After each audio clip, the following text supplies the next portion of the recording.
Marika, being the foundation and the god of the Golden Order, wasn't always this figure.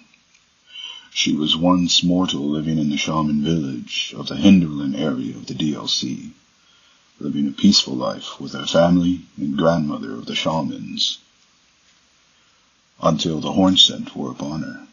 I believe she may have been the first successful jar saint, as this also caused the birth of Radagon. One of the first piece of lore tied to the mention of jar saint, the tooth whip, that states, "As the wounds ripen, they grow inflamed and ooze pus." The flesh of the shamans was said to meld harmoniously with others. When I first read that, I was wondering, how would they even know that their bodies can meld with other beings, unless they've had a successful trial of a jar saint? And that's what I believe that Marika could have been, that successful jar saint. Being an Empyrean definitely saved her from ending up like the rest of the unfortunate jar saints that we encounter throughout the game.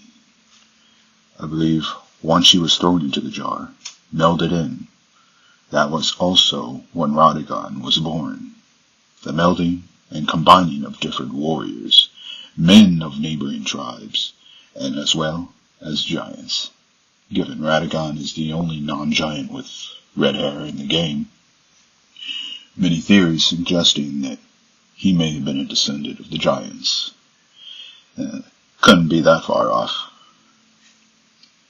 Her being the successful jar saint definitely catapulted her being embraced by the hornsent, being welcomed and paraded around, giving her vast a collection of knowledge and teachings throughout her culture. I believe once she was taken away from her village, raised and taught by Empyrean Grandam, the hornsent kept continuing, trying to create more jar saints. But failure after failure led to the extinction of her people, which is why mostly all the jars that we meet have a similar look to Marika, as well as that symbol branded on their forehead. I believe the two items that we do pick up from the shaman village were not placed there at once. I believe that she went back and left the Hornsent City to see what became of her people, showing she wanted to go and show them how far she had come. But the only one left was her, the only living shaman. That's when I believed she left the minor Erdtree in the field of her homeland. Marika bathed the village of her home in gold, knowing full well there was no one to heal. That's when she made her move. Not a literal seduction of gold, but I believe a seduction in the meaning she fooled the entire population of them. And the betrayal was that she was taught their ways and teachings.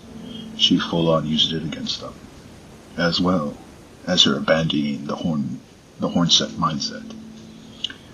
The caterpillar mask that states, "Used to ward off thoughts of impurity, doubt, temptation, and other wickedness one is vulnerable to while absorbed in divine ritual." I believe it was meant she reacted this way. That's why Grandam calls her out after this, teaching her the ways, and all she did was throw it away. I believe that's why it was called the seduction and betrayal. That they had created their jar saint, and she rebelled. Right after, she leaves the minor Erdtree in the shaman village. The cinematic shows her taking the strands of golden hair after her killing another god that the hornsent may have trained by the Empyrean Grandam to escape the realm of shadow, as I believe you need a sacrifice to enter and leave the realm of shadow, as the case of Mikola's cocoon and the unknown god we see in the trailer. During this time, she had finally escaped to the lands between, where she would start her mission. I believe this is when Radagon would have made himself known. Marika and Radagon would have 2 children, Melina. Once she had gone back and started her campaign to eradicate the hornsent, she did go back to see her home one last time and cut her braid of hair to leave to her grandma as an offering that states, what was her prayer, her wish, her confession? There's no one left to answer, and Marika never returned home. I honestly think that this was an offering for her grandmother to forgive her, that she wasn't there to protect them, and for what she was going to do to her son.